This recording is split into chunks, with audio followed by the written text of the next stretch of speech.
Alors, Boker Tov à tout le monde. Cette semaine, paracha, deux parachiotes, Roukat Balak. On va essayer de parler un petit peu des deux. Un petit sujet général. On va commencer déjà avec le début de la paracha de Roukat. Vaïdaber Hashem el Moshe ve el Aaron les morts. Zot Roukat Torah, Asher Tziva Hashem les morts. Voici les lois de la Torah que Kadosh Baruch Hu a ordonnées en disant, etc. Prends la vache rousse. Tout ce que vous connaissez au niveau de la paradouma. Zot Roukat Torah, Rashi nous dit. Les fiches à Satan, Veumot Haolam, Monim et Israël. Du fait que le Satan et les nations, elles se moquent des béné Israël. L'Omar, en disant quoi? Pourquoi on se moque de nous par rapport à Paradouma? Ma mitzvah azot. C'est quoi cette mitzvah que vous êtes en train de faire? Uma ta'am yeshba. C'est quoi la raison? Une vache, etc. Les fichach, Rashi dit, c'est pour ça que c'est marqué dans la paracha, katav ba huka. C'est pour ça qu'on l'a appelé un chok. C'est quoi? Gzera im ilefanai. C'est un décret qui a été placé devant toi. En lecha reshud le'arer acharea, dit Rashi. Et tu n'as pas, du coup, l'autorisation, littéralement, le'arer acharea. C'est quoi? De méditer après elle. Tu commences à te poser des questions, et pourquoi comme ci, pourquoi comme ça, et pourquoi elle a tel âge, et pourquoi l'oie la léaod, et pourquoi elle ne doit pas avoir porté le joug, et pourquoi elle doit être rousse, et pourquoi pas un seul poil autre que roux, etc. Commence pas à chercher des pourquoi, etc. La Torah, elle t'a dit, tu prends comme ci et comme ça, etc. Tu fais exactement ce qu'elle te dit, tu suis à la lettre, et tu poses aucune question. Pourquoi? Parce que les nations, ils viennent te prendre la tête avec cette loi-là. C'est pas que celle-là en réalité. Les nations, ils se moquent de toi pour ton palmier à Soukot. Ils se moquent de toi pour les fils qui sortent de tes vêtements. C'est quoi ces fils-là? Range tes fils. Et monsieur, vous avez un fil de couture qui dépasse du pantalon.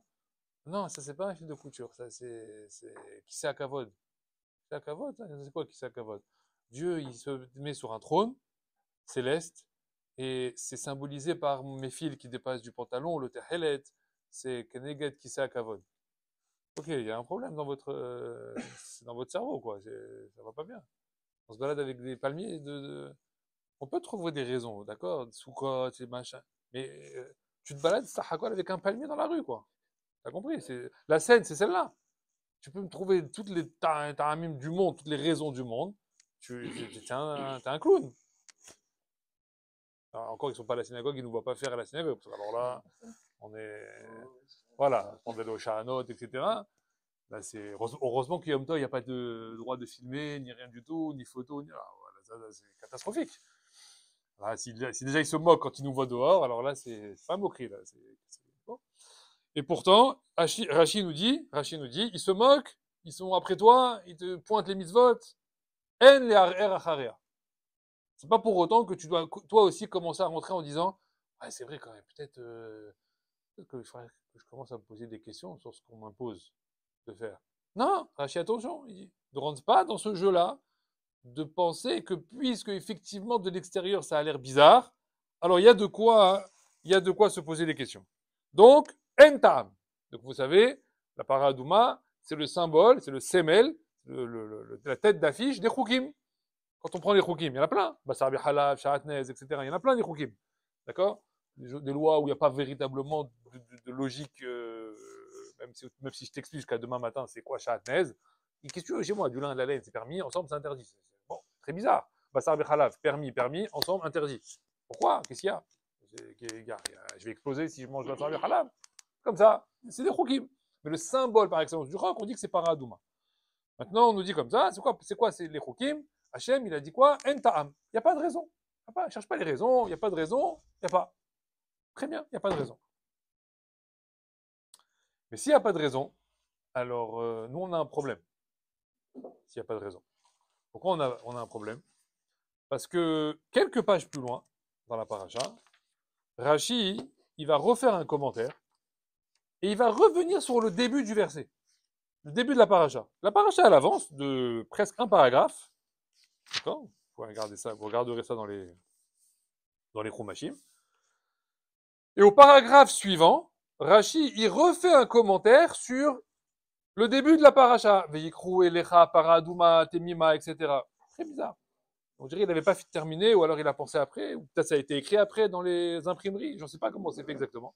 En tout cas, on ne le trouve pas à l'endroit du début de la paracha. On trouve ce Rashi-là bien un peu plus tard. Et là-bas, Rashi, regardez, je vous dis ce qu'il dit. Veikrou Elecha, alors ils prendront vers toi. Donc on parle de la paradouma qu'on amènera à Moshe Rabbeinu pour le donner à Elazar. Rashi, il précise Keshem, Shehem, Parkou, Nizme Za'av la Egel, Mishelahem, du fait qu'ils ont retiré les boucles d'oreilles en or qui leur appartenaient, qui étaient de leur propre argent, c'était de leur denier, ils ont pris de leur bien, ils ont pris l'or qui leur appartenait pour faire le Hegel, car yavi uzo les kapara Mishelahem. De même, ils devront apporter celle-là, la paradouma, en expiation, et payer eux-mêmes le prix de la paradouma, chacun un petit peu, comme ça, chacun participe. Vous avez tous participé au Hegel de votre argent, vous allez tous aussi participer pour payer la paradouma en kapara. D'accord? Et Rashi continue en disant, Machal, et ça ressemble à quoi ça? Les ben shifra chez Tinef, palatine chez le Melech. Ça ressemble à un enfant qui aurait sali le sol du palais d'un roi.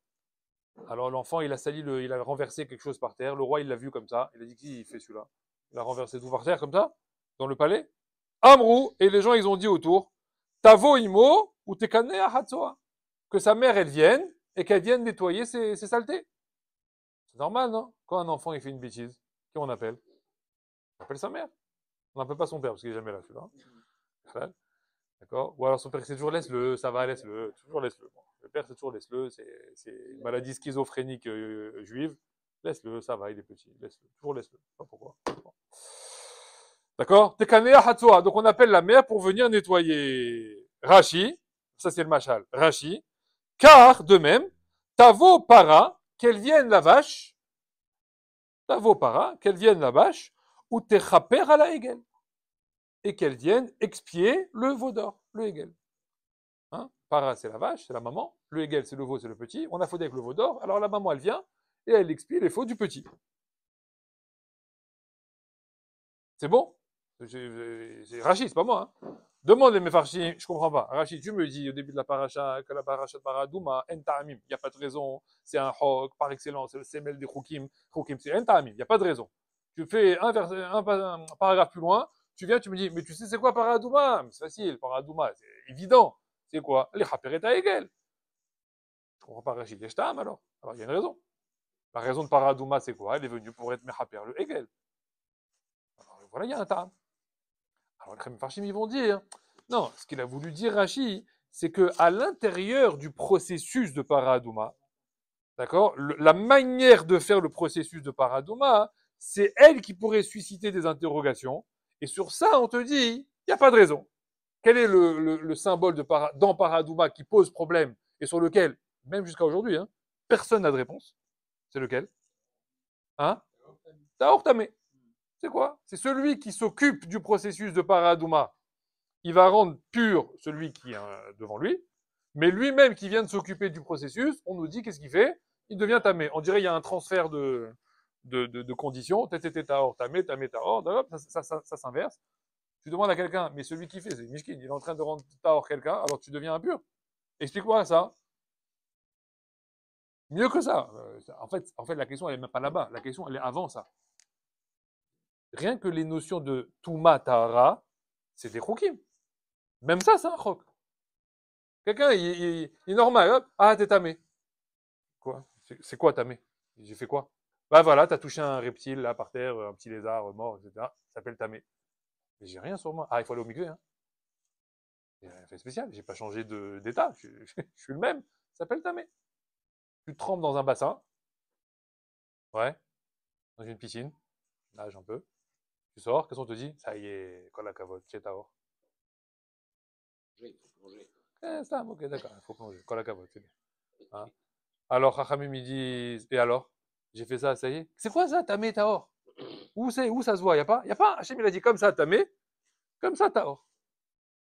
Et à l'intérieur de ça, vous avez que des choukim. Le bassin, il faut qu'il soit 40 CA. Pourquoi? Pourquoi 40 CA d'eau? Pourquoi pas 80? Pourquoi pas 20? Pourquoi pas 12? Pourquoi pas 500? Quel est ton problème?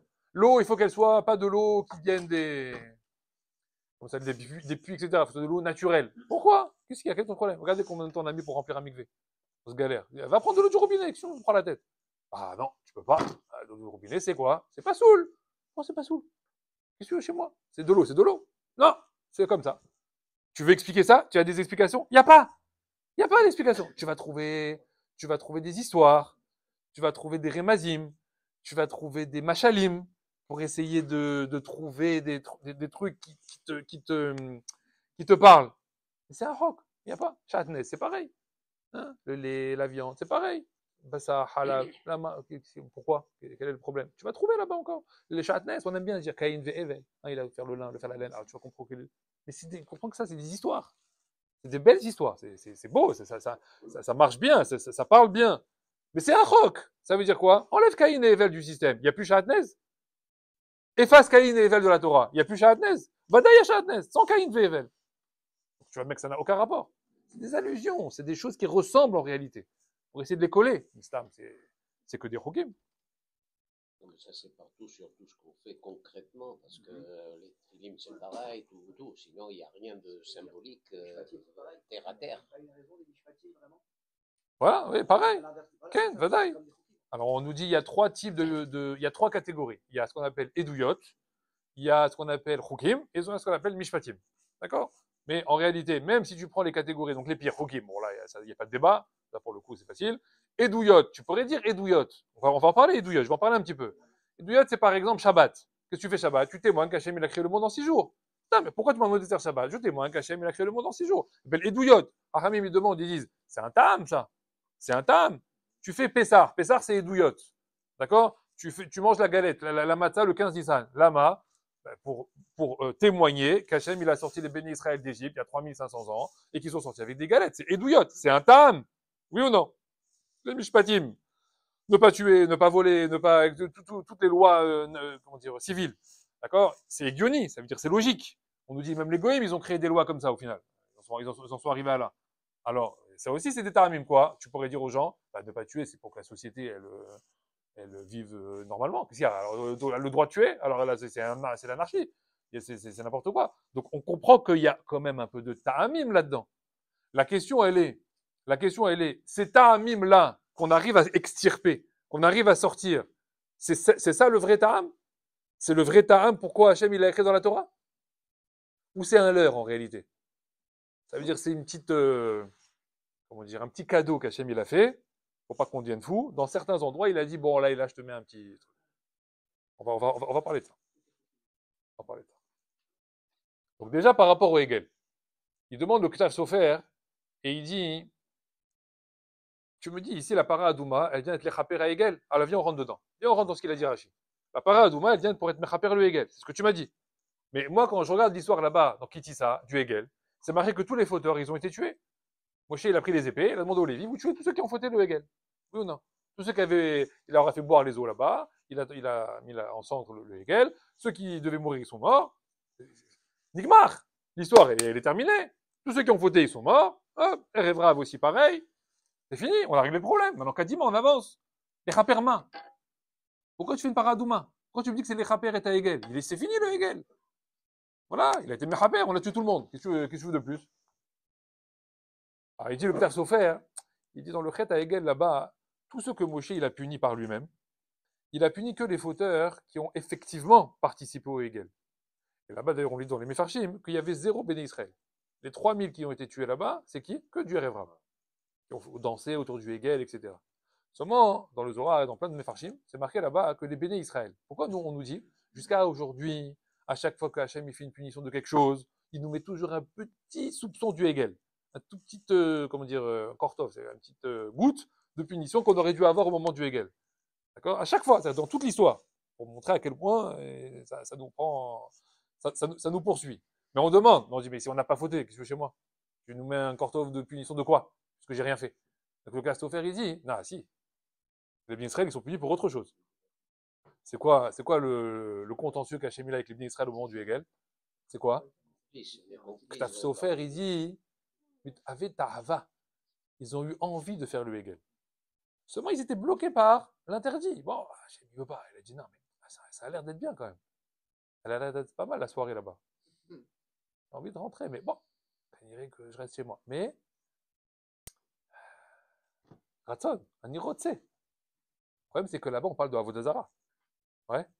Or, c'est marqué dans la halakha que tout celui qui est mis à Avodazara, tout celui qui a une pensée de Avodazara, c'est quoi? C'est comme s'il a fait. Il doit être, ça doit être réparé. Même une pensée de Avodazara. Pas qu'il a fait des trucs, qu'il s'est prosterné. Non, ça, c'est autre chose encore. Aval, rien que Mehar Avodazara, comme Mehar Arayot d'ailleurs, il y a un tikkun. Il dit le Knav Sofer, sur quoi, quel contentieux il a Hachem avec les bénis Israël au moment du Hegel? Irur Avera. Ils ont pensé la Avera. Ils ont pensé faire le Hegel. Ils ont eu envie de faire le Hegel. Hachem, il dit, c'est pas parce que vous n'avez pas fait que j'ai passé l'éponge. Hachem, il est quoi? Hoker Kelot Balev. Il scrute les cœurs et les reins. Il voit ce qu'il y a à l'intérieur. Pas parce que tu n'as pas fait que tu n'avais pas envie de faire. Avoir envie de faire dans la Vodazara, c'est déjà suffisant pour avoir dépassé la ligne. Hamim, ils disent quoi? Ça veut dire que toute la punition du Hegel que les Israël ont subi depuis 3000 ans, 3500 ans, c'est quoi? C'est pas Maaseh Hegel. Irur Hegel. Uniquement parce qu'on a pensé le Hegel. Parce qu'on a eu une envie. Hamim, ils demandent, ils disent, faut que tu m'expliques ça. C'est quoi ce Irur Avera? Qu'est-ce qu'il entraîne, ce Irur Avera? Ce Irur Avera, ça s'appelle méditer après les événements que tu as en face de toi. Tu vis un événement, tu as toujours envie de quoi? De comprendre. Et pourquoi il y a ça? Et pourquoi ça s'est arrivé comme ça? Et pourquoi lui il a fait ça? Et pourquoi l'heure elle est comme ça? Et pourquoi? C'est quoi pourquoi ça? Pourquoi? Il n'y a pas de réponse, parce que tu as 1000 pourquoi, donc au final tu ne sais pas répondre. Et à la fin, quand tu ne sais pas répondre, qu'est-ce que tu as provoqué chez toi? Une chute de Emouna. Les Bnei Israël, la première chose qu'ils ont fait, avant d'être Me'ar Avera, c'est quoi? C'est qu'ils ont posé des questions. Et pourquoi Moshe n'est pas venu? Et pourquoi il a dit qu'il venait? Alors qu'il n'est pas venu. Et peut-être il est mort. Et peut-être ceci. Et peut-être cela. Donc tu commences à remettre en question en réalité plein de choses. Cette remise en question, d'accord, elle te mange le cerveau. Les remises en question permanentes de tous les événements que tu as, ça te mange le cerveau. Ce qui va entraîner ensuite un ir-our dans les mitzvot. Tu vas commencer à méditer les mitzvot. Ah, et pourquoi il y a les tefilines? Et pourquoi c'est noir? Et pourquoi il y a des trucs comme ça? Et pourquoi je devrais les mettre? Et pourquoi tous les matins? Et pourquoi une fois sur deux? Et pourquoi il y a Shabbat? Et pourquoi il ne faut pas allumer la lumière? Et pourquoi il ne faut pas trier? Et pourquoi il ne faut pas... Calme-toi. Quand tu viens expliquer la halakha de Shabbat, ne pas allumer la lumière, c'est bon, tout le monde l'a compris. Ça fait 3500 ans que les gens ils pensent que Shabbat, c'est ne pas allumer la lumière. Quand la kavod, c'est bien, c'est très bien. Aval, il y a 39 melachot. 39 melachot multipliés par toutes les halachot des rabbanan. Et quand tu commences à rentrer dans des détails de halachot qui sont au même niveau que ne pas allumer la lumière, il n'y a pas plus, il n'y a pas moins, c'est au même niveau. Ah non, non, non, non. Ça, c'est n'importe quoi. Tu enlèves un petit poids d'une assiette, c'est boraire. C'est boraire. Tu as trié. Pourquoi tu fais ça? Non, j'en voulais pas. C'est justement parce que j'en voulais pas. C'est justement ça le problème. C'est parce que tu n'en voulais pas que tu viens de faire boraire. C'est justement ça le souci. Et alors, si j'ai fait ça, c'est quoi? Hayaf karet. Au mieux, hayaf hatat. Au mieux. Parce que c'est shogeg, tu savais pas. Maintenant que je te l'ai dit, tu sais, c'est hayaf karet. Et si on est 10 à table en train de te le dire, si on est 2 à table en train de te le dire en face de toi, tu hayaf mita. Quoi? Parce que j'ai enlevé un petit poids d'une assiette? Comme allumer une lumière. C'est la même chose. Il n'y a pas des degrés, ça va trop loin. C'est trop loin la Torah. Pour un petit poids, je vais mourir. Okay. Allumer une cigarette, ça je comprends. Oh, ça c'est très grave. Tu comprends? Et beaucoup de gens ils disent ça, non. Mais qu'est-ce qu'il y a? Qu'est-ce qu'il y a? J'ai pas entendu. Qu'est-ce qu'il y a? Quelqu'un peut l'allumer. Tu as un petit fil ou Marcel? C'est pour ça que Rashi nous dit dans Parasha Adouma au départ, qu'est-ce qu'il nous a dit Rashi? En leharer acharea.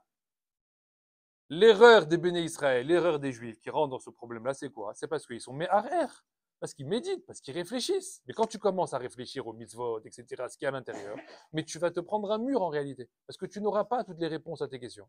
Et quand tu n'auras pas toutes les réponses à tes questions, ou alors tu n'auras pas une réponse satisfaisante, alors ça veut dire qu'au final, tu ne feras pas.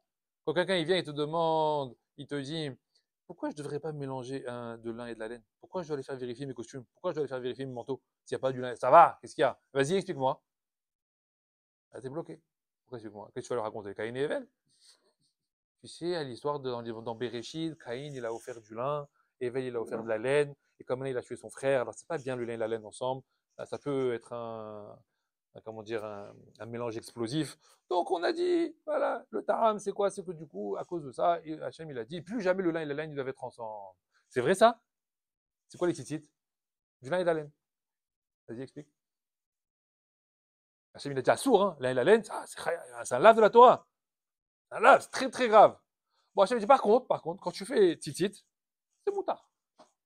Fais du lin et de la laine. Pas de problème.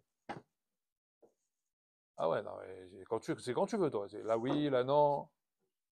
Tu rends fou les gens si tu commences à rentrer dans des taramim. Essayer d'expliquer, c'est trahir en réalité. Tu vas forcément te retrouver avec un mur. Parce que la première question, peut-être tu vas passer le cap, tu vas réussir à répondre. Après, il a une deuxième question, et là, ça commence déjà à être plus difficile. Troisième question, ça y est, il t'a fracassé. Avec 3 questions.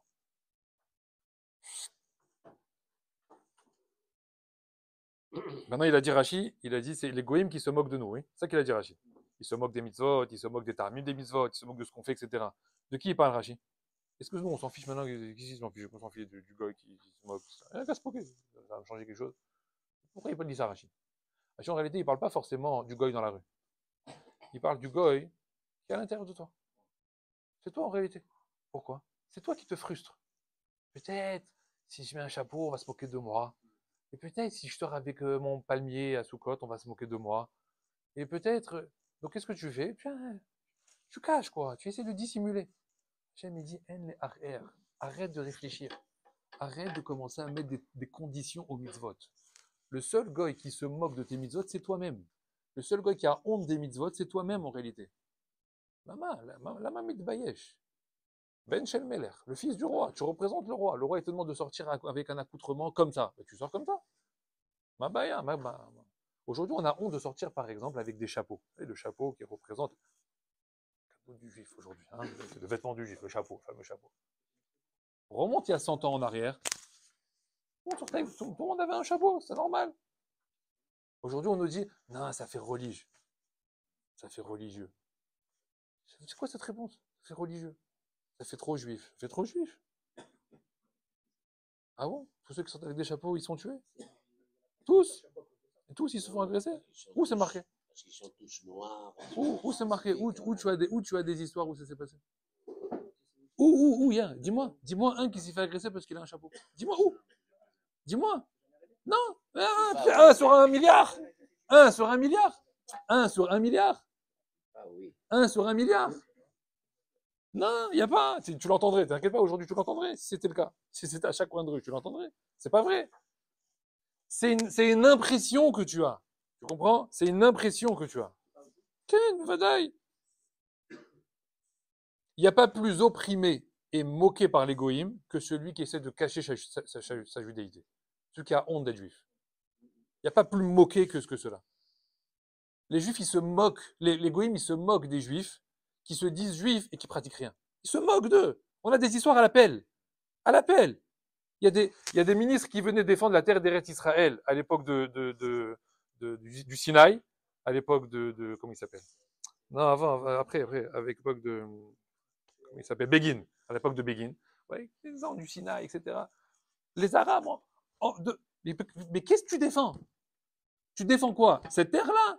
Mais tu es pratiquant, toi? Votre Torah, elle dit quoi? Votre Torah, elle dit quoi? Mettez une kippa sur la tête. Il n'y a pas de kippa. Elle vous dit de manger des plats spéciaux. Tu manges pas. Tu manges avec nous. Shabbat, tu fais pas. Qu'est-ce que tu fais chez moi? Rien que parce que tu as décidé de mettre des ronds autour d'une carte. C'est ça qui se moque. Il se moque de l'incohérence qu'on a en réalité.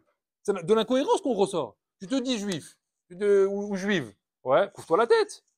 Sur sa noix. Non, je suis juif. C'est un drapeau. C'est un drapeau. C'est une pratique juive. Juif, c'est une identité. C'est pas une religion. Religion, c'est les Arabes. Religion, c'est les chrétiens. Nous, c'est pas une religion. C'est une identité. C'est une personne. Tu dois représenter ça. Tu peux être juif et rien faire. Ah, je suis juif, juif du cœur. N'existe pas ça. Juif du cœur, vas-y, montre. Non, ça je peux pas. J'ai honte. T'as honte? C'est pas, mais là. Là. Tu vois les poskim. Ça, c'est ce qu'on dit aux gens, bisounours, pour les rassurer. Mais ce qu'ils disent les poskim, tu regardes Chafetz Chaim. Chafetz Chaim, il a écrit dans son sefer sur les Teilim. Il a écrit, celui qui mange pas kasher, kaniré. Je suis pas sûr que je peux l'appeler quelqu'un qui est juif. Je suis pas sûr. Un Yehudi, c'est quelqu'un qui mange kasher. Un Yehudi, c'est quelqu'un qui fait Shabbat. Un Yehudi, moi qui essaye, qui tend vers ça. Tu peux faire des erreurs. Tu as le droit de pas tout connaître. mais tu tends vers ça. Ah, tu fais pas. Et tu dis, ah, moi je suis juif quand même. Hein. C'est quoi ces incohérences? Non, ça marche pas comme ça. La preuve que juif c'est une identité. Qu'est-ce qu'il y a marqué dans la halakha? Un juif, il se convertit à une autre religion, islam, chrétien, ce que tu veux. Hein? Qu'est-ce qui reste à la fin? Yehudi. C'est quelque chose que tu peux pas enlever. Ta mère, elle est juive, tu es juif. Jusqu'à 120 ans, tu montes, tu descends, tu seras juif. Et là, et après 120 ans, on te jugera comment que tu t'es converti? En tant qu'Yehudi, en tant que juif. Et la plupart, ils le savent tellement qu'il y en a beaucoup, ils se sont convertis, et à la fin, ils ont écrit un testament. Bon, j'aimerais bien quand même être enterré dans un carré juif. Hein. Quand même. Parce qu'ils savent très bien en réalité, tu fais tout ce que tu fais toute ta vie. Avant l'identité d'un Yehudi, elle bouge pas. Les chrétiens, les musulmans, c'est pas la même chose. Ça n'a rien à voir. C'est une religion. C'est une religion. Nous, c'est pas ça. Juif, c'est identitaire. Hein? Et là, peut-être, ouais, tu pourrais rejoindre avec ça. Bevadaï. Donc, dans le Hegel, la première question qu'ils ont posée les Bnei Israël, c'est quoi? Ils ont demandé, mon cher Rabbeinu, où est-ce qu'il est? Mais comment ça, où est-ce qu'il est? Assieds-toi et attends. Qu'est-ce que tu veux chez moi maintenant? Pourquoi tu parles? Pourquoi tu poses des questions? La première question qu'ils ont posée, c'est quoi? Macha Yalo. Celui-là, là, on ne sait pas ce qu'il est devenu. On ne sait pas ce qu'il est devenu. Alors, on ne sait pas ce qu'il est devenu. Il t'a dit qu'il allait revenir, non? Qu'est-ce qu'il y a? Tu remets en question la parole de Moshe? C'est comme ça que ça a commencé. Yalo. On ne sait pas celui-là. Il nous a dit qu'il allait revenir. Il n'est pas revenu. L'incompréhension d'un événement crée une diminution de la Emouna. Comme on veut comprendre et qu'on ne comprend pas, qu'est-ce qui se passe? On diminue dans la Emouna. Je ne parle pas que dans les mitzvot, hein. Dans tous les événements qu'on vit tous les jours, chaque jour. Problème de couple, problème d'argent, problème d'éducation, problème de ce que tu veux, de santé, n'importe quel problème. L'incompréhension crée une diminution de la Emouna. Or, normalement, la Torah, elle doit s'aborder comment? Sans question, sans condition. Il n'y a pas, tant que je comprends pas, alors j'adhère pas. Qui a dit ça? De toute façon, même ce que tu comprends rien. Ça va rien changer. La question, elle est, comment je sais maintenant si je suis dans la bonne route, si je suis dans le bon derrière de la Avodat Hashem, ou si en réalité, j'ai pas un leurre. Peut-être je me fais avoir, peut-être je suis en train de faire, je crois que je fais Avodat Hashem, mais en fait, je me fais avoir. Parce qu'il y a des gens, tu peux vivre 50 ans avec une impression de Avodat Hashem, mais en réalité, non, il n'y a rien du tout. Comment tu sais ça? Chachamim, ils vont dire, en réalité, il existe deux types de Avodat Hashem. Laquelle? Avodat Hashem Hegel, Avodat Hashem Paradouma. C'est deux concepts. Mais les deux, elles s'appellent Avodat Hashem.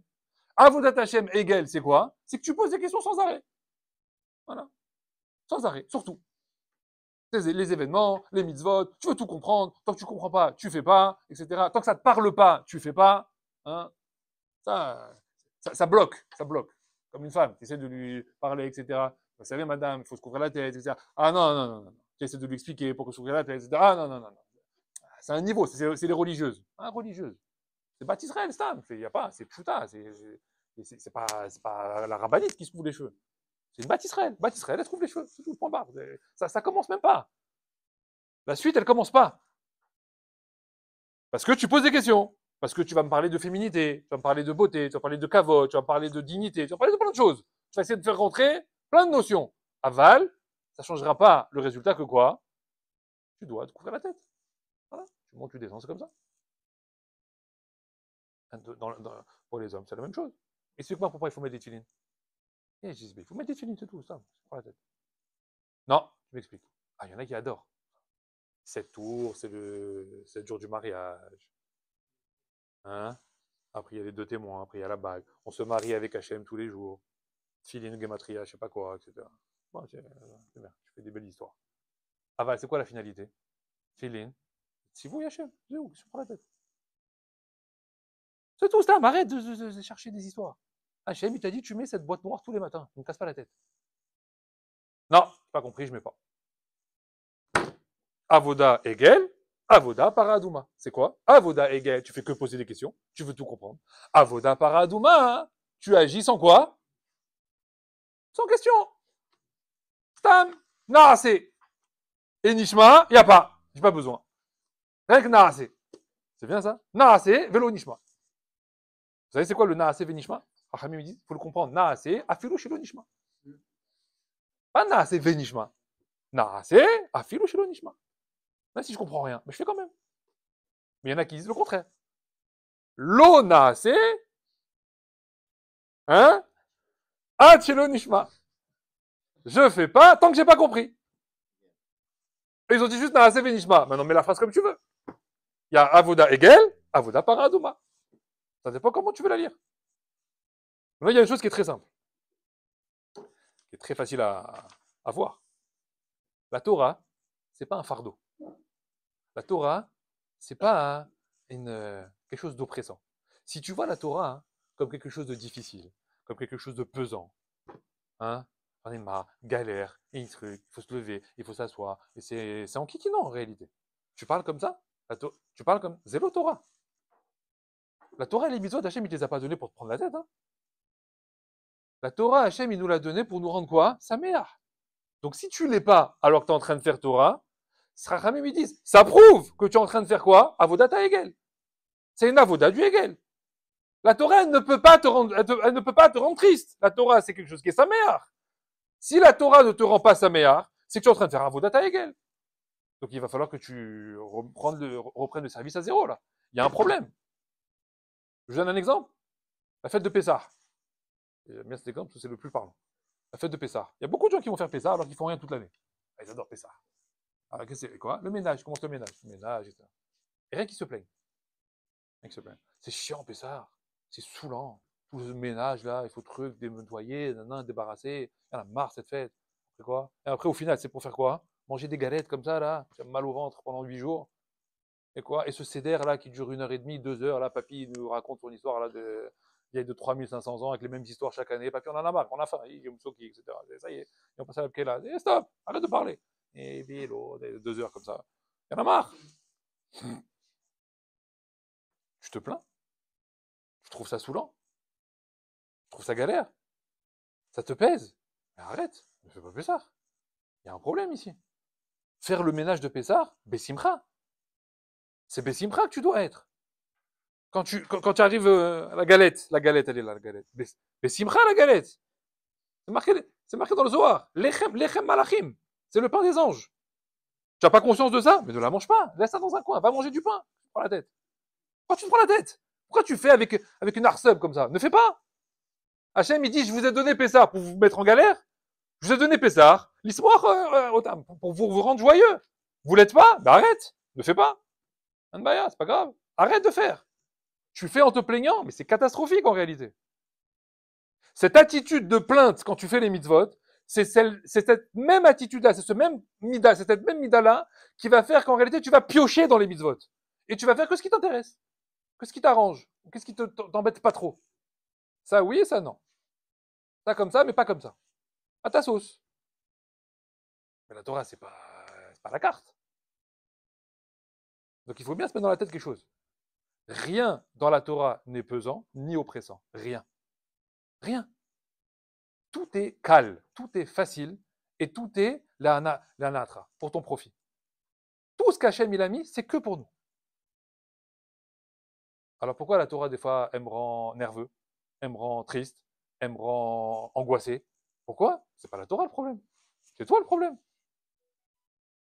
Toi, tu veux remettre en question la Torah. La Torah, c'est toi le souci. Va te remettre toi en question. C'est la manière dont toi tu abordes la Torah qui est problématique. Mais rien à voir avec la Torah. La Torah, c'est émet. Elle rend sa meilleure. Point. C'est fin du débat. Tu es dans la Torah, dans le limoud, dans un mitzvot, tu dois être sa meilleure. Si tu rentres chez toi à la maison et que ta femme n'arrête pas de dire pourquoi tu fais tout le temps la tête, point, pause. Je fais tout le temps la tête, j'ai un problème. Remise en question de Maravoda, il faut que je me remette en question. Pourquoi on me dit tout le temps que je fais la tête? Pourquoi on me dit tout le temps que je suis pas joyeux? Ça veut dire que Maravoda, c'est égal. Maravoda, c'est pas Paradouma. La Avodat Paradouma, elle doit me rendre sa meilleure. Tout le temps. Je suis capable d'aborder tous les événements qui m'arrivent comment? Chiour, avec le sourire. Tous les événements. Pourquoi? Akol mi'et Hashem. Parce que tout vient d'Hachem. Si j'ai pas conscience que tout vient d'Hachem, alors oui, là je vais expliquer tous les événements, et là je vais commencer à m'énerver avec le client, avec le voisin, avec le garagiste, avec ma femme, avec les enfants. Je vais m'énerver avec tout le monde. Seulement je vais jamais me dire, mais tout ce qu'Hachem il a mis là en place, là, cette journée là, autour de moi, en réalité c'est quoi? Kol mi'et Hashem. Peut-être Hachem il attend quelque chose de moi maintenant. Pourquoi je vais aller maintenant chercher des noix aux autres? Au lieu de chercher autour de moi les problèmes, peut-être que je vais me retourner un peu vers moi. On nous dit par exemple, quand Rachel, elle a vu que Léa, elle avait enfanté avant elle. Ouais, elle avait eu 4 enfants avant elle. Qu'est-ce qui a marqué dans la Torah? Il faut comprendre ce qu'il y a marqué dans la Torah. Dans la Torah, c'est marqué? Non, dans la Torah, c'est marqué, elle a jalousé sa sœur. Une phrase dure de la Torah. Rachel, Machel Rachel, qui nous sauve de l'exil à Bethléem là-bas, à chaque fois qu'il y a un enfant qui part en exil, c'est elle qui le protège. Maman Rachel, tu vas me dire quoi avec un, une midara comme ça? Elle a jalousé sa sœur. Ah, un problème ici. Elle qui a donné sa sœur. C'est elle qui l'a donné en mariage à Yaakov. Il y a un problème. Faut que tu m'expliques ici. Hamim, ils disent, elle a jalousé les midot, tovot de sa sœur. Et elle s'est dit, Rachel, si ma sœur, elle a été exaucée avant moi, machma, c'est évident que quoi? Que je suis moins bien qu'elle. Elle s'est remis, elle, en question. C'est ça, elle a jalousé sa sœur. Mais nous, quand on nous arrive quelque chose, qu'est-ce qu'on met en question? Les autres. Et lui, il n'a pas fait ça, et lui, il n'était pas au bon endroit, et elle n'a pas répondu comme il fallait, et elle n'a pas fait ce qu'il faut, et lui, ceci, et lui, cela. Ah, et toi, c'est parfait. Perfect. Le problème qu'on a, en réalité, c'est quoi?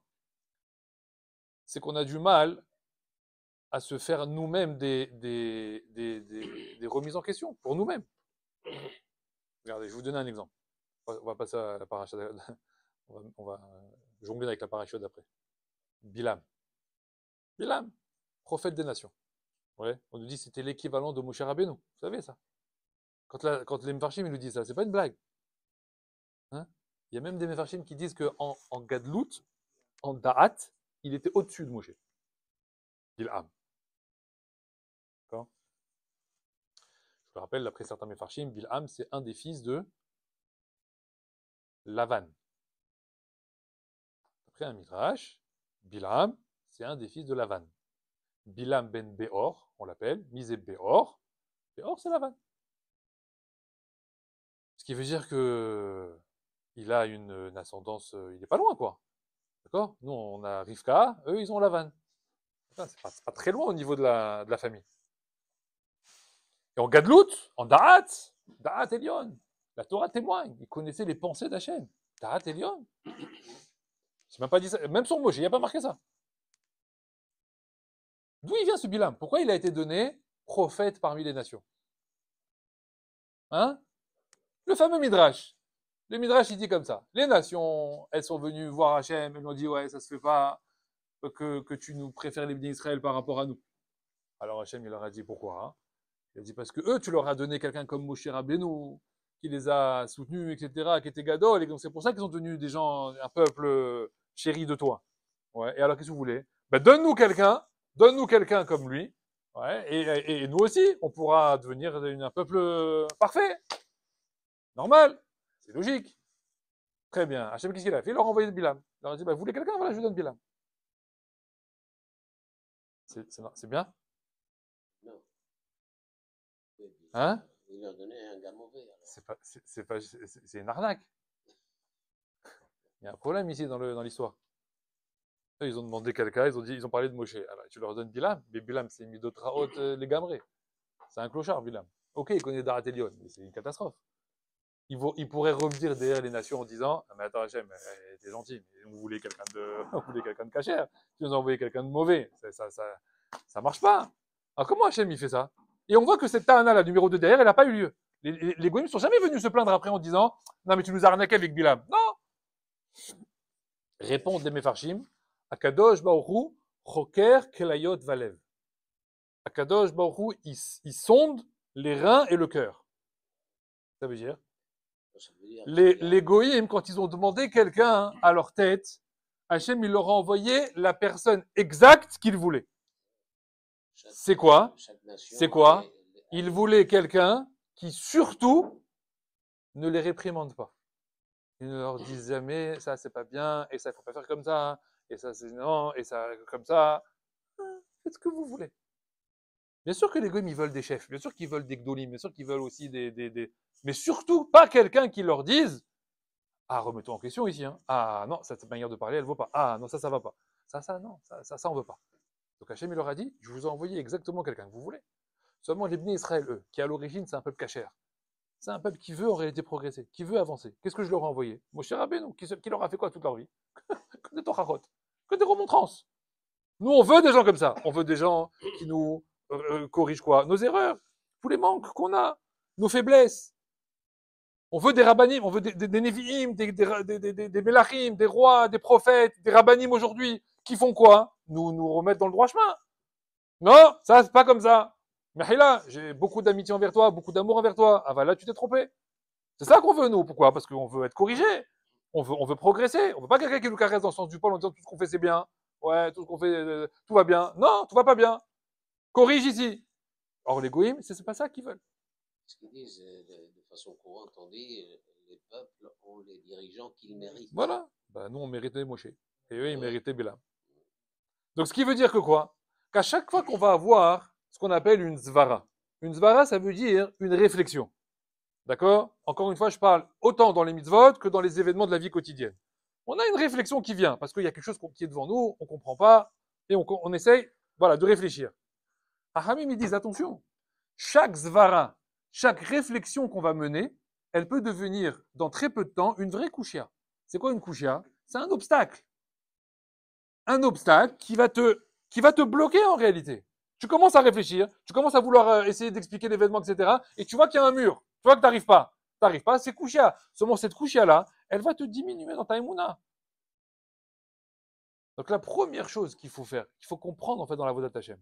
J'accomplis la Avodat Hashem, blisvara, blisvarot, sans réflexion, sans réfléchir, sans me demander pourquoi, sans me demander est-ce que je fais ça, c'est bien, est-ce que je dois le faire, est-ce que je dois pas le faire. C'est marqué, fais-le, zéou, arrête de me prendre la tête. Dans toutes les mitzvot, c'est comme ça. Le problème, c'est que nous, on a besoin, et c'est malheureusement c'est ça qui nous pose problème. On a besoin de trouver des petites raisons dans ce qu'on fait pour essayer de ne pas perdre la tête, quoi, pour pas essayer de devenir fou. Parce qu'on essaie de réfléchir de manière logique, de manière sensée. Donc quand tu vas essayer d'expliquer pourquoi il faut aller à la tfila, pourquoi il faut prier la tfila, même pas aller à la tfila, pourquoi il faut prier tfila, shacharit, mincha, arvit. Pourquoi il faut faire shacharit, mincha, arvit? Pourquoi il faut faire les tfilot? Pourquoi il faut prier Hachem? Pourquoi il faut faire shacharit, mincha, arvit? Dites-moi, pourquoi il faut faire shacharit, mincha, arvit? Pourquoi? Voilà, kol hakavod. Voilà. On nous dit quoi? On nous dit keneged korbanot. C'est par rapport au korbanot du Beth Amikdash. Keneged avot. Avraham, Yitzhak, Yaakov. Hein? Mais c'est du vent, ça, en réalité. C'est pour faire plaisir aux gens, pour leur donner quelque chose, pour leur donner du ta'am. Mais quel rapport avec Avraham, Yitzhak, Yaakov? Quel rapport avec les korbanot? La preuve, c'est que même la Gemara a un problème dans les korbanot. J'ai un keneged korbanot. J'ai un problème. Il n'y a pas de korban le soir. Alors, comment je vais faire avec Arvit? Non, avec Arvit, c'est parce qu'on brûlait les graisses le soir. Donc il y avait quand même quelque chose. Mais qu'est-ce que tu me prends la tête? Tu viens de me dire korbanot. Maintenant tu me fais une pirouette pour me dire, arrête de la jouer à l'envers. Tfilin. On met les tfilin. Pourquoi tu mets les tfilin? Hein? Je vous dis tout à l'heure. C'est manim, du mariage, machin. C'est du vent. Shabbat. Pourquoi tu fais Shabbat? Ken, mais vadaï, pourquoi tu fais Shabbat? Que tu vas me sortir? Des gématriotes? Tu vas me sortir la gématria de Shabbat, de machin, etc. Ça va te faire plaisir, ça va te dire, voilà pourquoi il faut faire Shabbat. Ou même Sikhli. Il y a des gens, ils adorent ça. Ah ouais, Hachem, il a bien fait de faire Shabbat. On a besoin d'un jour de repos dans la semaine. On a besoin, c'est vrai, d'un jour d'arrêt. Mais qui a dit ça? Où c'est marqué que l'homme, il a besoin de s'arrêter? Où c'est marqué? C'est pas marqué, c'est pas écrit. C'est toi qui t'inventes, tu essaies de mettre du higioni, ce qu'on appelle de la logique, dans la Torah. Il n'y a pas de logique. Il n'y a rien de logique, c'est divin. Donc ça ne peut pas être logique. La logique humaine ne peut pas rejoindre la logique divine. Donc c'est ta logique à toi que tu essaies de transposer dans la Torah qui est divine. Ça ne marche pas. Donc en fait, tu te fais avoir toute la journée en essayant de trouver des ta'amim aux mitzvot que tu fais. Même dans les mishpatim. Ne pas tuer, ne pas voler, ne pas tout ce que tu veux. Okay, fais toute la liste là-bas des mishpatim. Hachem il dit, mais c'est moi qui décide c'est quoi voler. C'est moi qui décide c'est quoi tuer. C'est pas toi qui vas décider. Et des fois, tu vas te rendre compte que Hachem dit ça, c'est quoi ça? Ça s'appelle Gezel. Gezel, qu'est-ce que j'ai fait? J'avais un stylo sur la table, tu l'as pris, tu as écrit avec, tu l'as remis. Hachem, comment il appelle ça? Gezel. À qui est le stylo? À David. Tu l'as demandé à David si tu pouvais utiliser son stylo? Ça va. C'est bon, ça va. Et David, un stylo, il écrit un truc, ça va. Quand tu veux jouer un texto, il faut savoir si tu peux utiliser son stylo. Et pourquoi pas? C'est Gezel. Gezel Shena, vous connaissez Gezel Shena? Quelqu'un il dort, tu le réveilles, c'est quoi? Gezel. C'est le même mot Gezel. C'est voler. Pourquoi tu le réveilles? Tu as volé son sommeil. Gezel Da'at. C'est Gezel Da'at. S'il a dépassé le temps, non.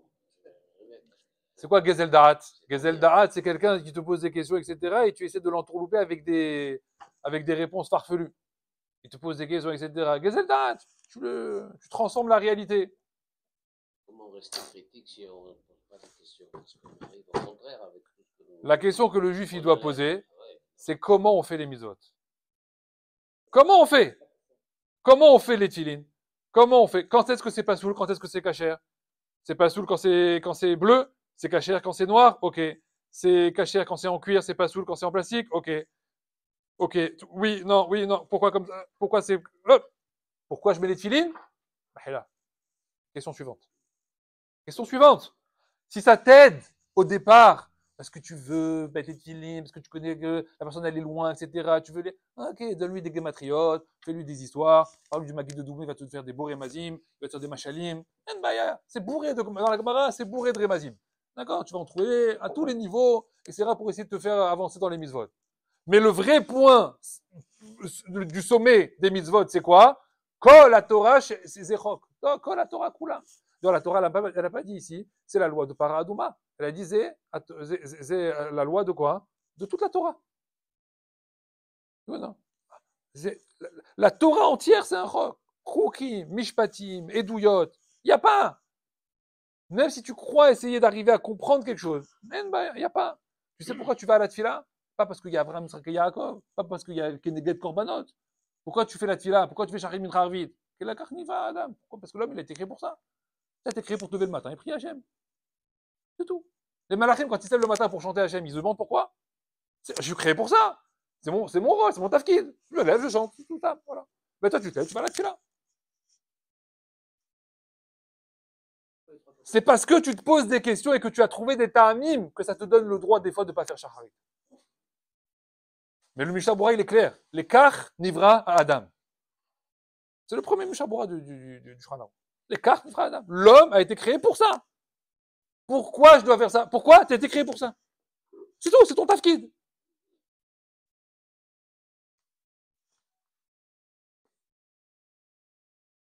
Vous savez, regardez, quand on fait des brachot, on fait une bracha pour une mitzvah, une filine par exemple, ou titi, ce que vous voulez.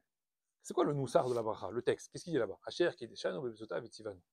Asher qui deshano bebezota vetivanu. Kadosh Baruch Hu, béni sois-tu Melech HaOlam, le maître du monde, qui nous a ordonné de faire les mitzvot. Il demande Rav Tzadka. C'est une bonne question. Dit, pourquoi c'est marqué dans chaque bracha, Asher qui deshano? À quoi il sert ce mot-là, Asher qui deshano? Baruch ata Hashem, Elohekenu Melech HaOlam, Asher tivanu et ta mitzvah. Qui nous a ordonné de faire la mitzvah. C'est quoi ce Asher qui deshano? Qui nous a sanctifié dans la mitzvah, dans les mitzvot, et il nous a ordonné de faire mitzvah titit. Mais ce Asher qui deshano, il sert à rien dans la bracha. On aurait dû dire Melech HaOlam, Asher tivanu. Mais nous sommes Melech du monde qui nous a ordonné de faire telle mitzvah. Voilà, il nous a ordonné de mettre la mitzvah de titit. C'est quoi Asher qui deshano? Comme on dit dans le schéma. On le dit tous les jours dans le schéma. Les mains disent Gerou, comme mitzvot, Veyitem Kedushim. Et vous serez Kadosh. Faites les mitzvot, vous allez faire les mitzvot et vous devenez Kadosh. C'est quoi ce Asher qui déchanou qu'il y a dans les brachot? Je vais y répondre à Tzadka. Il répond comme ça. Il dit, tout le but des mitzvot, le but de faire une mitzvah, c'est d'obtenir un surplus de Gdusha. Dans chaque mitzvah, il y a une parcelle de Gdusha qui vient d'Hachem. Et chaque fois qu'on fait une mitzvah, même quand elle est répétitive, à chaque fois qu'on la fait la mitzvah, on récupère une parcelle de Gdusha. D'accord? À chaque fois qu'on fait une mitzvah. Maintenant, on nous dit, nous, on a fait plein de mitzvot depuis qu'on est bar mitzvah. Ouais, on en fait plein tous les jours. On a fait plein de brachot depuis des années, là, 20 ans, 30 ans, 40 ans. On a fait plein de brachot. Alors on devrait être super kadosh, alors. Ouais, on devrait être Baba Salé aujourd'hui. Mais pourquoi on l'est pas? Pourquoi il n'y a pas? Il y a marqué Asher Kideshanu, Be Mitzvota Vitzivanu. Donc dans chaque mitzvah, il y a une notion de Asher Kideshanu, de Gdusha. Elle est où ta Gdusha? Alors déjà la question elle est, alors c'est quoi la Gdusha? Comment ça se voit la Gdusha? Peut-être on ne sait pas, peut-être qu'on l'est, peut-être qu'on est des malachim en réalité, mais on n'a pas conscience. Donc c'est quoi la Gdusha de quelqu'un? Si on trouve la définition, déjà on saura si on l'est. Et si on ne l'est pas, il va falloir qu'on explique pourquoi on ne l'est pas. Alors c'est quoi la Gdusha? Rashi il dit dans Parashat Kedushim, il dit la Gdusha c'est la Prichout. C'est quoi la Gdusha? C'est la Prichout. La Prichout c'est la séparation de quoi? De Pas forcément. Alors Rachid dit que Harayot, mais en réalité, c'est pas que Harayot. C'est quoi? De tout ce qui est Gashmi, de tout ce qui est matériel.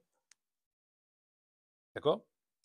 Explication de ça, de la Kedusha, quand quelqu'un il est vraiment Kadosh, ça veut dire ressentir de moins en moins, donc ça veut dire être Kadosh de plus en plus, donc ressentir de moins en moins une attirance vers les choses matérielles.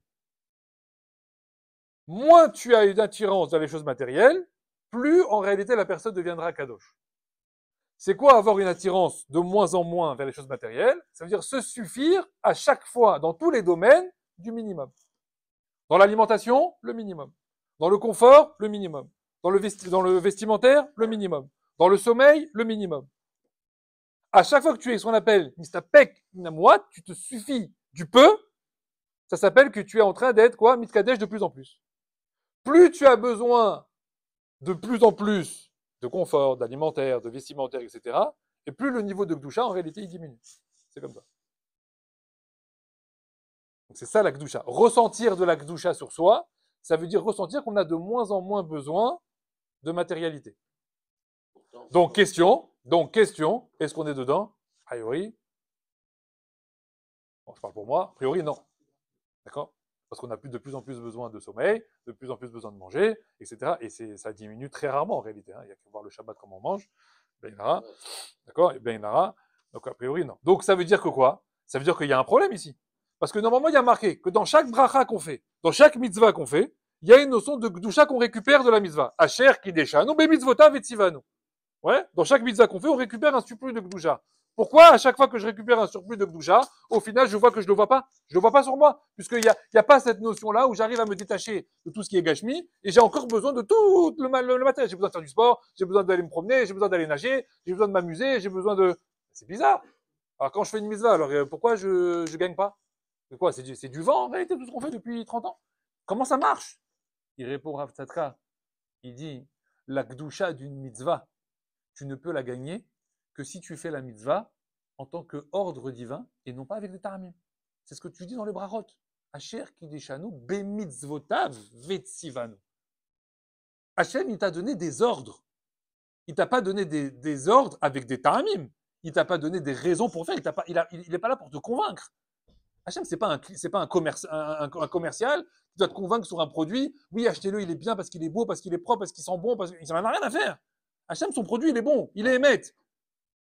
La question c'est, est-ce que tu dois le prendre? Ken. Baal Kocho, Ken, Baal Kocho, malgré toi, tu dois le prendre. Tu as une possibilité d'être me'arer après ça et d'essayer de trouver des... Non, Hachem, il t'a pas donné le chemin pour le faire. Il t'a dit quoi? Asher kedeshanu, bemitzvota vetsivanu. C'est ça que tu dis dans la bracha. Dans la bracha, tu dis Hachem, il m'a ordonné de faire tzitzit. Vetsivanu, il m'a ordonné de faire mitzvah tzitzit. Ordonné. Et si je le fais en tant que ordre, Asher kideshanu. Alors oui, tu récupères un surplus de Gdusha. Mais si à chaque fois que tu fais une mitzvah, tu essayes de trouver des ta'amim et des raisons à la mitzvah, il répond, mais il dit à Ratzadka, tu perds le Asher kideshanu. Tu perds la notion de Gdusha. Donc pourquoi jusqu'à aujourd'hui, ça fait 20 ans qu'on fait des mitzvot, il nous manque ce surplus de Gdusha? Parce qu'on ne fait pas les mitzvot parce que c'est un ordre divin, on fait les mitzvot parce qu'on a trouvé des raisons pour les faire, ou un profit, ou un intérêt. C'est ce qu'il dit Rambam. Rambam, il dit, vous savez qu'il y a les Hasidé ou Motaolam. Il existe des justes parmi les nations. Les justes parmi les nations, c'est quoi? Ceux qui respectent Sheva, Mitzvot, Bene Noach. Ils respectent les 7 mitzvot de Noach. D'accord? On les a, les 7 mitzvot de Noach. Celui qui respecte les 7 mitzvot de Noach, Rambam, il les appelle Hasidé ou Motaolam. C'est moi le Rambam, il dit, lui le Rambam, il est très marrant ce Rambam. Si on le dit à ceux qui respectent les mitzvot de Noach, c'est intéressant pour eux, quoi. Im asa'an mipene echea da'at ada'at. Si ils font les mitzvot, les bnei noach, mais uniquement par l'intermédiaire de leur réflexion, c'est-à-dire qu'ils ont trouvé une logique dans les mitzvot de Noach, enze ger toshav. Ça s'appelle pas chasidou mot haolam. C'est rien du tout. Kloum, shum davar. Zéro sachar. Rien du tout. Ve'eno mechasidou mot haolam, ve'lo mechachmehem. Il fait pas partie de ces chachamim, il fait pas partie des chasidou mot haolam. Donc tu obtiendras rien dans la vie des mitzvot, aucun sachar des mitzvot, si tu les fais avec une notion logique. Donc finalement, les plus durs mitzvot à réaliser de cette manière-là, c'est lesquels? C'est les mishpatim. Parce que les choukim, de toute façon, tu comprends rien. Donc, de toute façon, tu vas les faire. Le risque dans les choukim, je vais vous dire c'est quoi le risque dans les choukim, c'est d'essayer d'aller trouver des raisons farfelues pour essayer de te rassurer que la mitzvah, elle n'est pas complètement stupide. Quand tu fais ça, tu viens de casser tout le sachar du chok. Toute la récompense que tu pouvais avoir de la mitzvah, de l'accomplir, tu viens de la casser. Comme ceux qui adorent dire aujourd'hui, tu sais, Bassar Behalav, il y a des médecins, ils ont prouvé que c'était mauvais pour la santé. Tu t'arrêtes tout de suite, tu crois rouge. Ouais. Bassar Behalav, c'est très bon pour la santé. Il n'y a aucun problème. Il y a des gens, ils mangent Bassar Behalav depuis 5000 ans, il leur est rien arrivé. D'accord? Pourquoi je le fais pas?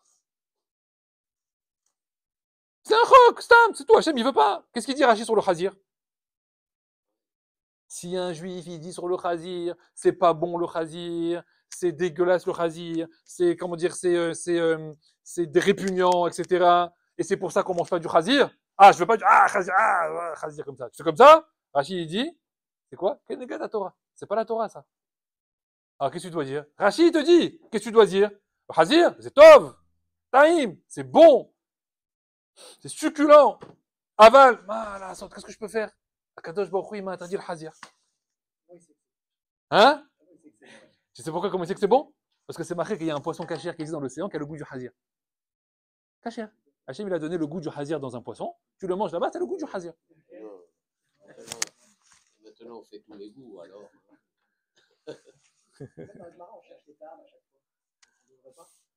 C'est pour les gens fatigués. Tu comprends? Les ta'amim des mitzvot, ken, c'est ce que je te dis, c'est bourré. La Gemara, elle est bourrée d'histoires, d'explications, de ta'amim, de tout ce que tu veux. Ça, c'est pour les gens qui commencent dans la Torah et qui ont besoin d'un petit boost. Aval, comment il faut accomplir la Torah? Au final, Eved Hashem.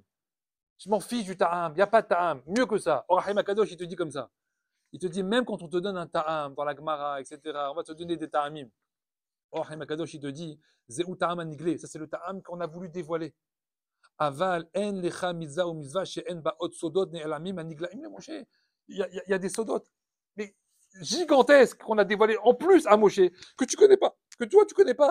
Toi tu connais un petit ta'am d'une mitzvah et t'as dit ah voilà, c'est ça le ta'am de Titit. Tu crois qu'on a fait toute la Torah Kula avec un ta'am sur Titit? Les Titit c'est rien que tout tu peux y rester une vie entière, tu veux savoir pourquoi on fait les Titit. Donc ce qu'on t'a donné, c'est un petit cadeau, c'est un petit bonbon pour te booster un petit peu. Mais de dire voilà la raison des Titit, c'est faux. C'est du sheker, tu mens en réalité et tu te mens à toi-même. Tu n'as pas le droit de dire une chose pareille. C'est pas la vraie raison. D'ailleurs, souvent, dans les Mishnayot, les Mishnayot, elles vont être netto. Ça veut dire, la lacha, elle va sortir netto dans la Mishnah. Netto, ça veut dire brut. Interdit de faire ça. Moutard de faire ça. Après, dans la Gemara, on vient. Attends, moutard comment? Pourquoi? Truc, etc. Dans la Gemara, on a essayé de remettre les choses en place. Demande les Mefarshim. Pourquoi ça n'a pas été donné dans la Mishnah? Pourquoi le Baal la Mishnah, il n'a pas écrit la Mishnah et il a donné la suite? Pourquoi il faut attendre la Gemara? Achamim ils disent, parce que la Mishnah, c'est ça le Makor. Le Makor, c'est quoi? Ça, Assour. Point. Ça est point. Voilà, ça y est, c'est tout. Voilà. Et ça s'arrête là. Pourquoi? Parce que il n'y a pas. Je donne un exemple, je l'ai sous les yeux. Il donne ici l'exemple. Dans Mishnah Shabbat, c'est marqué, Daf Yud Aleph, c'est marqué sur la bougie de Shabbat. La bougie de Shabbat qui est allumée. Il y a marqué là-bas, Lo Yikra les Oraner. Mishnah. On n'a pas le droit de lire Shabbat, un livre par exemple, et de se rapprocher de la bougie et de lire à la lumière de la bougie. Bon, à l'époque, il ne fallait pas de lumière électrique, etc. Donc, il faut comprendre le contexte. D'accord? Interdiction dans la halakha de se rapprocher de la bougie de Shabbat et de lire à la lumière de la bougie. Dans la Mishnah, rien. Voilà. C'est tout. Voilà. Tu vois? Voilà. Tu vois où t'es tombé? Voilà. T'es tombé dans la Gemara. T'es tombé dans la Gemara. Les pieds en avant, t'es tombé. Dans la piscine. Voilà. La Mishnah, elle t'a dit, l'eau yikra leor aner. Point. Mishnah suivante. Mais là, attends, moi je suis un peu fatigué du cerveau. Il me faudrait quand même un petit truc pour que je comprenne pourquoi, et qu'est-ce qui se passe. Ok, la Gemara, elle vient, il y a une baraita qui te dit, tu sais pourquoi, Shema Yate Taner. Bon, on a peur que tu t'approches, que tu oublies que c'est Shabbat, et que du coup, pour raviver la flamme, tu te rapproches du cancan et que tu fasses bouger la fiole, et que du coup, tu vas raviver la flamme, et ça s'appelle Mavir, et tu vas transgresser à la de Shabbat, etc. Et toi, quand tu dis ça, tu es rassuré. Ah, j'ai compris, c'est ça le ta'am. Il n'y a pas de ta'am dans la Mishnah. Il n'y a pas. C'est tout. Il n'y a pas. Donc pourquoi tu lis pas à la lumière de la bougie du livre le livre à la lumière de la bougie. Pourquoi? Il n'y a pas, tu lis pas, c'est tout. Et tu t'arrêtes là. Eved Hachem. Ça, c'est Naasé. Tu fais et tu te tais. On t'a pas demandé de parler derrière.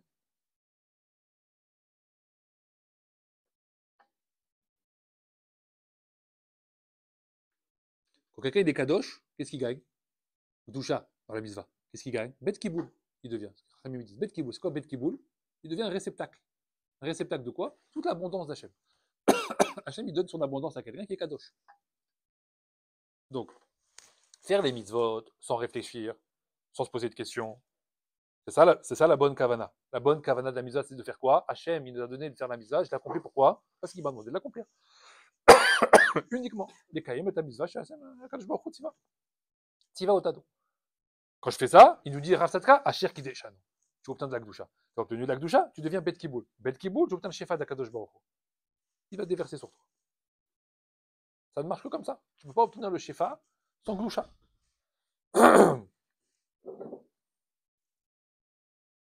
Donc la chose à retenir, c'est quoi? Dans la paracha de Chouka, un peu plus loin, ça va être marqué. La fameuse phrase Adam ki yamud ba'oel. Un homme, lorsqu'il va mourir, dans la tente. Il n'y a pas de Mefarshim qui explique là-bas c'est quoi cette phrase. Adam ki yamud ba'oel. Bon, là-bas, il y a tout un Inyan, c'est quoi les règles de Tumatara, de Tumatmet, etc. Mais, Alpi Moussar, Adam ki yamud ba'oel. Achamim dit Oel, c'est Oel chez la Torah. Oel chez la Torah. Le Limud à Torah. Comment on a le srout de se retrouver sous les ailes de la Shrina dans le Limud à Torah? D'où il vient ce srout? Achamim, d'où il vient ce srout? Yamut. Lorsque l'homme, il va mourir. Ah bon, je vais attendre 120 ans pour avoir le trou de la Torah? Non, c'est pas ça que ça veut dire. Ah bah, les Moussar Omerim, ils disent quoi? Yamut, chez Adam, Memit et Tatmo. Quand un homme, il va se tuer lui-même, par lui-même. C'est quoi il va se tuer par lui-même? Ce que je vous ai dit tout à l'heure.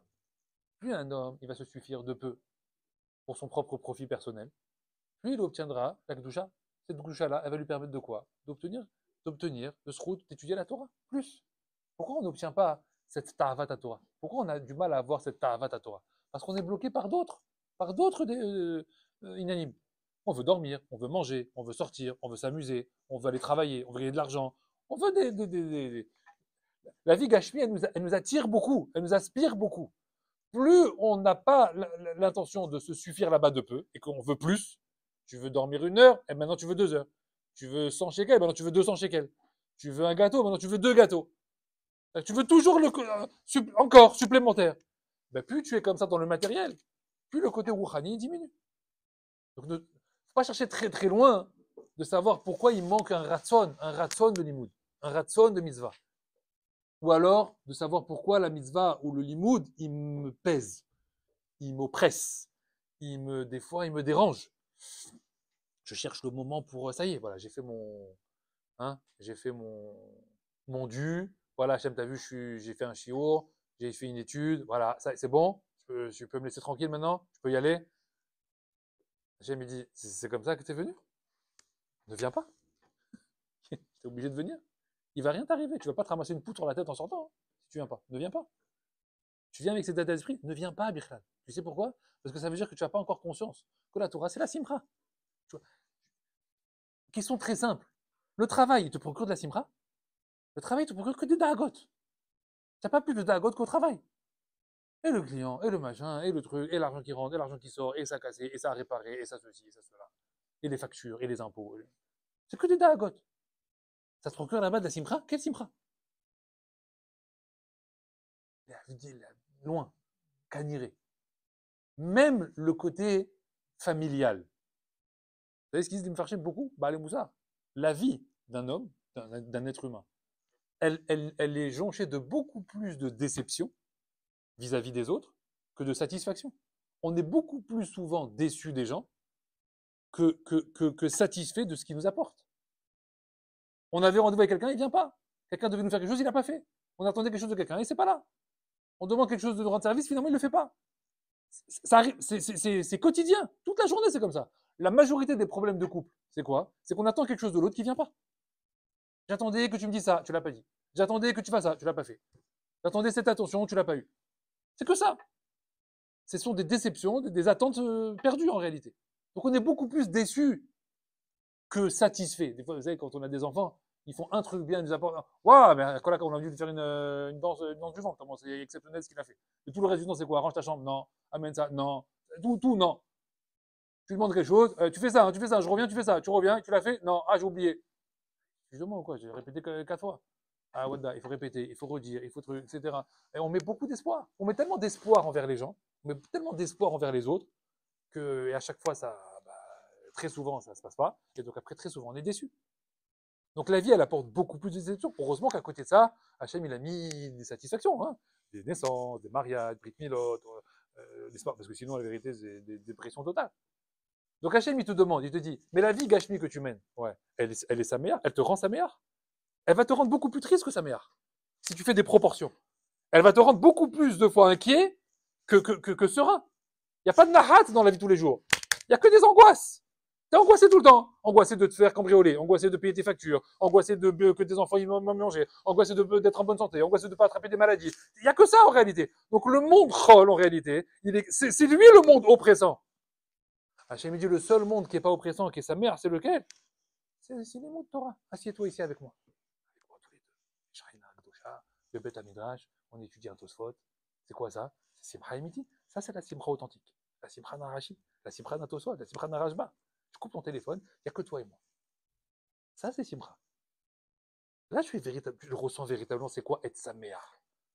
Quand tu puises la Simcha là-bas, dans le Limoud à Torah et dans les mitzvot, véritablement, parce que tu l'as parce qu'Hachem t'a donné ordre de le faire, quand tu vas arriver dans le monde Chol, tu vas pouvoir transvaser cette Simcha là-bas. Et c'est ça qui va te permettre de supporter en réalité tout ce monde oppressant qu'il y a là-bas. Et si tu ne le fais pas ici, quand tu arrives là-bas, comment tu es? Chenef. Tu fais la tête tout le temps. Tu es triste. Et ça se voit sur toi. Tout le monde le voit sur toi.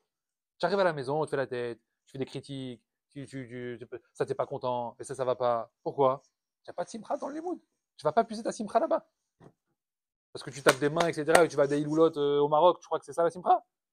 C'est ililou, c'est rien du tout là-bas, c'est du vent. La simcha, elle n'est pas là-bas. La simcha, c'est Torah Akdosha, assis avec un livre avec Hachem. C'est là-bas que tu puisses ta simcha, pour l'amener ensuite à la maison. Comment c'est dommage. Tu as monté une maison, famille, des enfants, et il n'y a pas de simcha à la maison. Il n'y a pas de vie, il n'y a pas de joie, il n'y a pas de. Ça bouge pas. C'est quoi? C'est tout le monde fait la tête, les enfants ils sont tristes, lui il crie, il est capricieux, il fait là ça va pas, là j'aime pas, là c'est pas prêt. C'est que ça le quotidien. Et après il y a des problèmes dans la maison, problèmes de shalom bayit, problèmes de chinour. Et après, je sais pas d'où ça vient. Grave, la vérité, on a des problèmes en ce moment. On vient vous voir, et voilà, on critique ça, fait ça, etc. On ne sait pas d'où ça vient. Je veux chier d'où ça vient, moi. 99% des problèmes dans les familles et des problèmes de couple, c'est quoi? Il n'y a pas de simcha. C'est où? Voilà. Tu rentres à la maison le soir, ouais. Tu danses avec tes enfants? Tu chantes avec eux? Ici, je suis pas un clown. Qui t'a dit que t'es pas un clown? Qui t'a dit qu'on est tous des clowns? Mais on se prend tous pour des patrons de L'Oréal. Ouais, des patrons de Total. On est bien avec le costard cravate, on dirait on a une entreprise, on dirait on est des... Tiens, un tocard, rentre chez toi, fais le clown, viens, fais le clown. Tout le monde t'attend à la maison, tout le monde t'attend à la maison, tu viens et tu cries sans arrêt, arrête de crier. Je criais, avant de rentrer à la maison, tu pousses un cri dans le parking, et ça y est, t'auras crié pour toute la soirée, maintenant tu rentres, je vais crier, voilà, tu peux crier, va te calmer. Ouais, c'est bonne thérapie, tu cries comme ça, un bon coup, voilà, et comme ça tu rentres, tu peux plus parler, t'en as marre. Là-bas, pourquoi? Parce qu'on attend de toi que tu amènes cette simcha à la maison. Ça, c'est le tafkid de l'homme. Quel est ton rôle sur terre? Amener de la simcha chez toi à la maison. Voilà. Tu veux résumer toute la vie de quelqu'un? Tu dois amener de la simcha chez toi à la maison. Question. Et comment je me gonfle de simcha et j'amène la simcha chez moi pour l'amener à la maison? Où est-ce que je la puise? Où est-ce qu'elle est cette simcha? Belimut Torah. Dans les mitzvot. Quand je l'ai fait, Ke'eved Hashem. Comme un serviteur de Dieu. Et non pas comme quelqu'un qui cherche, etc., les petits points faibles de la Torah. Il n'y a pas de points faibles. La Torah, elle a écrasé des gens bien plus grands que toi. Il n'y a pas de points faibles. Cherche les points faibles, il n'y en aura pas. Les gens, ils adorent. Dans les questions. Et Rav, et dans ce cas-là, il a bien préparé sa question, ça fait 3 semaines qu'il est dessus. Je crois que la Torah, elle t'a attendu. La Torah, elle a écrasé des bulldozers, elle a écrasé. Des ours, elle a écrasé. Toi, elle va pas t'écraser. T'es un moustique. Avec tes questions à 2 balles. La Torah, elle est parfaite. Pourquoi? Parce qu'elle vient d'Akadosh Baruch Hu et elle est pure. Tahara. D'accord? C'est la perfection, c'est la perfection la plus haute qu'on peut obtenir. Hachem lui dit, viens avec moi, viens on la lit, viens on l'étudie. Celle-là, elle va te rendre sa mère. Celle-là, elle va te donner, elle va te faire vivre. Hayout. C'est où la hayout d'un homme? Dans la Torah.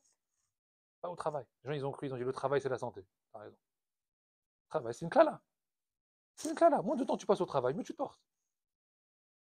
C'est la vérité. Même si tu gagnes beaucoup d'argent, même encore plus d'argent, c'est une clala. C'est que des clalotes que tu prends sur la tête. C'est clalotes supplémentaires. Tu gagnes une clala supplémentaire. C'est bien khazak. Travail, c'est expéditif. Tu travailles, tu as payé tes factures, c'est bien, tout est arrangé. Stam, maintenant j'arrête, maintenant je vais faire le vrai travail. Mon vrai boulot. C'est quoi mon vrai travail? C'est quoi? C'est médecin, avocat, truc. Ton vrai travail, c'est juif. Ton vrai travail, c'est ton identité. Les carnivra Adam. L'homme, il a été créé pour ça. Alors fais au moins le tafkid pour lequel tu es venu sur terre. Donc si on devait résumer à ça, Eved Hashem, dans tous les coins de la Torah, dans toutes les mitzvot, c'est ça qui nous amène la simcha. Et cette simcha-là, elle doit être amenée à la maison. La Torah, elle ne doit pas rendre triste. Si elle nous rend inquiets, si elle nous rend stressés, et si elle nous rend nerveux, ou si on l'est déjà, triste, nerveux et stressé, c'est qu'on a un problème, il faut changer d'avoda. Il faut se poser des questions, faire un cheshbon. On met une petite pause, on fait une petite introspection. Pourquoi je suis comme ça? Je ne dois pas être comme ça. Si je suis un peu dans le limoud, si je fais le limoud matin et soir, je fais mes tfilotes, je ne dois pas être comme ça. C'est pas normal. C'est qu'il y a un problème ici. C'est que je suis dans une avodat taïgel. Pour retomber, basculer dans une avodat à paradouma, la Torah qui te rend joyeux, il faut tomber dans une avodat de Ke'eved Hashem. Sans poser de questions. Et quand j'aurai ça, Akadosh Baruch Hu te dit, je déverserai tout le shefa que j'ai prévu pour toi. C'est ça qu'on amène dans les familles. Les familles, on doit respirer la joie. Quand on rentre chez quelqu'un à la maison, on doit voir des enfants qui rigolent, on doit voir des enfants joyeux. Je préfère voir des enfants qui sautent sur les canapés, hein, et qui vont de à droite à gauche, et qui courent, machin, et qui vont de là à là, plutôt que tu rentres dans une maison, il n'y a pas un bruit, tout le monde fait la tête, tout le monde est en mode arrêté. Non, c'est pas ça. Une maison, ça bouge, ça bouge. C'est pas une bibliothèque, la maison. Hein. Les livres sont rangés, tous classés, chacun à sa place, truc. Tu rigoles ou quoi? Bon, chez nous, bah, Blainara, c'est loin d'être une bibliothèque. Sans rentrer dans le baltacherie ni rien, mais ça veut dire, Stam, il faut du rire, il faut des sourires. Que ta femme ait le sourire, il faut qu'elle soit heureuse. C'est quoi heureux? Le sourire. Le sourire. Quand tu rentres et que tu fais la tête et que tu fais des critiques, elle est heureuse. Ça fait 8 heures qu'elle t'a pas vu. Tu fais des critiques. Pendant 1 heure, tu vas faire que ça. Non. Je vous dis ce qu'ils disent, les fargis. Rentre chez toi, mets de la musique. La musique, c'est bien, ça donne un peu de. Mets de la musique. T'as besoin de musique, mets de la musique, c'est pas grave. Tu prends tes enfants, tu fais des ronds, tu danses. Vraiment, les maassés, ils disent Rachamim. Les maassés, tu danses avec tes enfants, tu danses avec ta femme. Femme, elle a le droit de danser. Danse, mets de la simcha, mets de la joie à la maison. La joie, c'est la porte d'entrée de la Gdusha. Voilà, Hashem, kol hakavod, Shabbat shalom à tout le monde.